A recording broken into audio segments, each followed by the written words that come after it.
Information overload, one of the defining characteristics of this moment in human history. If you've been paying attention, and I know you have, you cheeky little devil, you'll notice that just about everything in our modern world relates to the problem of too much data in some form or another. From Trump's forced sale of TikTok, to antitrust hearings, to GDPR consent forms online, and so much more, the abundance of data and what we do with it is at the heart of our culture right now. And like that mysterious stain in our carpet, this problem is only getting worse. In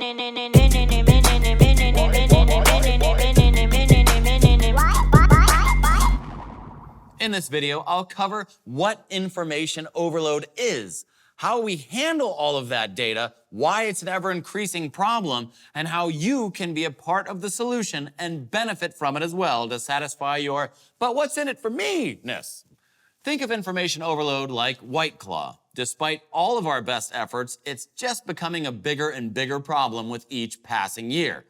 This video is broken into 3 parts: shocking big data statistics, how we can manage all of this data, and how you, yes you, can use content curation to build your brand and business.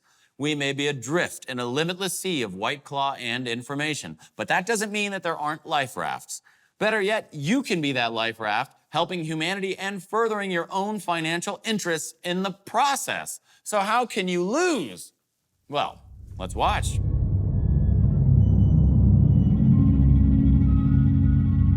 The first part of our video, shocking big data statistics. Isn't it funny how these days almost any statistic that you actually, read is almost universally terrifying? My vote is for ignorance is bliss to be the motto of the year. Nevertheless, if you're curious, here are some juicy little big data factoids from an article on techjury.net to keep you white-knuckling your sheets at 3 a.m. tonight.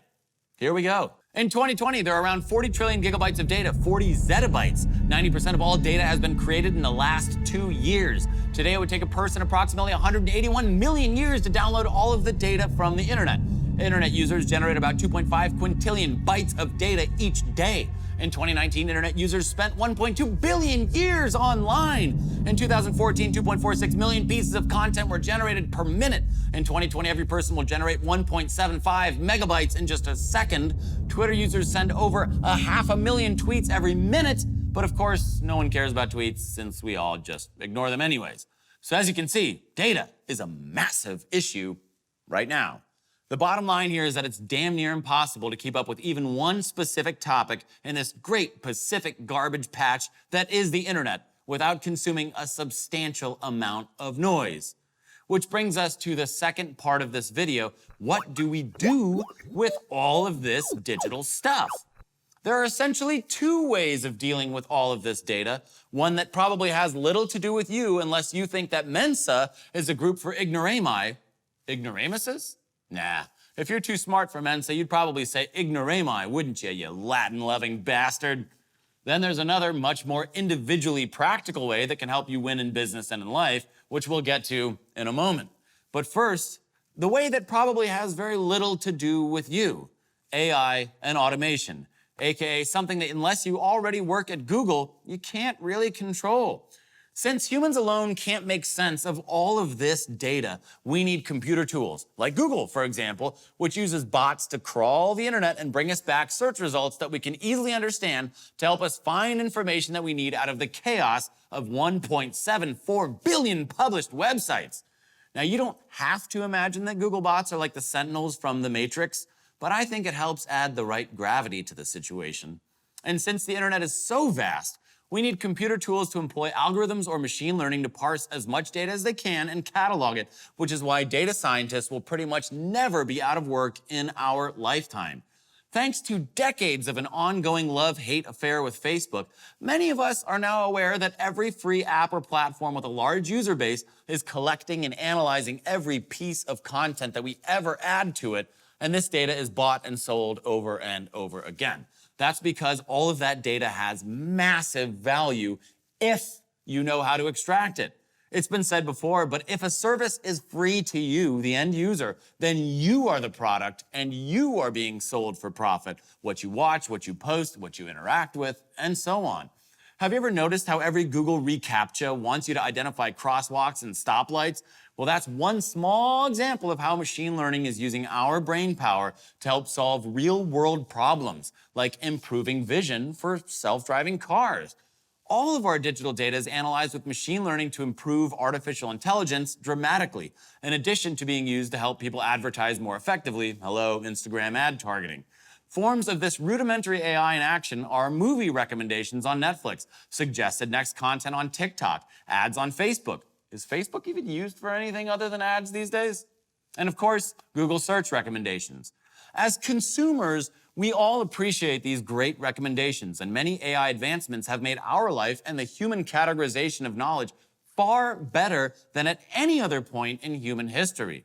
So it's obviously a double-edged sword.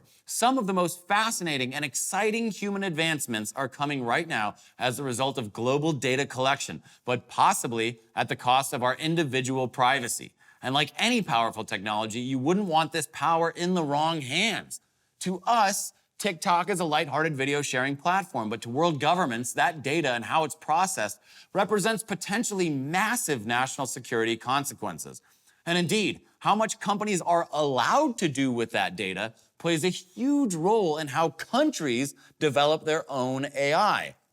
Just like how nuclear weapons have played a large role in the hierarchy of countries on the global scale, so is AI the next major technological leap with massive geopolitical implications. So if one country is less regulated than another and has more lax privacy laws, they can improve their AI much faster than a country with more emphasis on personal privacy and ethics. What are the right ethics in this particular situation? Well, I'll leave that for you to decide. We all know the truth. If you're living in the EU, you might have more personal protection when it comes to your individual data, but that protection could come at the cost of the European Union being decades behind in AI development. And yet many people aren't aware that this is the fundamental trade-off we are discussing when we talk about our own personal privacy versus the monopolistic power of tech giants. It sounds crazy, but the battle between our privacy and country-specific AI advancement is very real and is one of the defining issues of our time. So, if you are one of the chosen few who's made data science and machine learning your bitch, and let's face it, if so, there are probably the only things that you'll ever call bitch in your life, go pour yourself a drink because you'll be rich and employed for the rest of your life. Go take your precious job at Faces on Flugel and tell the Rolls-Royce dealership we said hi. If, like most humans, however, you don't have a deep understanding of neural nets and a you Mensa IQ, there's something really important that you can do, that we can do, that I can do, which brings me to the second thing that we as mere mortals are capable of doing with all of this data and the real purpose of this video: individual content curation. From Oprah's book club to radio stations to chefs' tasting menus and more, a big part of our culture is determined by curators and tastemakers. There have always been more books than a human could read in a lifetime. There have always been more recipes than can be cooked, more records than can be played in a year. And we already have more Instagram Reels, God knows, than can possibly be watched in a lifetime. We get it, okay? Mentos and Coke equals an explosion. Not to mention, there are many more corporate-sponsored dance challenges on TikTok than should ever be consumed. How many corporate-sponsored dance challenges should be consumed? Zero. Zero should be consumed by anyone, ever. But on your journey as a human who has been constantly consuming media since birth, you've come across so many good things that have touched you, whether it's art, an artist, or food, or business books, life experience, or any other piece of content that you've ever consumed. You have been exposed to so many things in your lifetime. Most of what you've seen has been junk, like this video that you're watching right now, utter garbage. But some small percentage of what you've seen, tasted, and heard, some tiny percentage has been gold, and that's the stuff you can focus on. So what is content curation? Content curation is a practice that helps to identify valuable resources and information in a world of overabundant and shallow information. The ability to take data, to be able to understand it, to process it, to extract value from it, to visualize it, to communicate is going to be highly important skill in the next decades, not only at the professional level, but even at the educational level, as an article on medium.com puts it. Very fascinating stuff. Basically, in a haystack full of 1 billion daily dance routines, how do we find the needle of actionable, actually valuable content? And why are we looking for needles in haystacks anyways? America's opioid problem is really getting out of control. Sheesh, even our metaphors are affected. Content curation is one area where, for now, humans have an edge on AI. Because the moment at least we're living in, humans have taste and algorithms do not. Sure, if you compile data on enough humans' viewing habits on Netflix, you can predict what should be played next to a shocking degree of accuracy. Machine learning-powered prediction is what Silicon Valley is all about. But on an individual level, would you rather learn from Google Cooking Bot's favorite recipes or from 3 Michelin-star French laundry chef Thomas Keller on masterclass.com? Content curation is where we let our taste shine, like the spectacular sheen on the 3 pounds of butter Thomas Keller adds to every dish in his masterclass. It's true, check it out. But it's just so damn rich. From the same Medium article, content curation's goal is to transform information into knowledge by connecting dots, identifying patterns, seeing relationships, uncovering rare gems. Its ultimate mission is to make sense and share that understanding with others. And this is where your unique experience and your unique taste come into play. In your life and in your career, you've tried things that have worked uncommonly well, and you've had spectacular failures. You have the ability to save someone from years of potential heartache by steering them in the right direction. Because curation, by way of its analytical 360-degree questioning, investigative research approach, produces so much organized and well-structured information that it can be effectively utilized to synthesize and summarize long, rich, and complex bodies of information, end quote. Which brings me to the third main point of this video, how you can use content curation to your benefit. Finally, what we've all been waiting for. Why should you care? And why should you curate content to make your mark? Well, curating content well builds authority in just about any context. For example, curating symphonic pieces is how the LA Philharmonic crafts a season.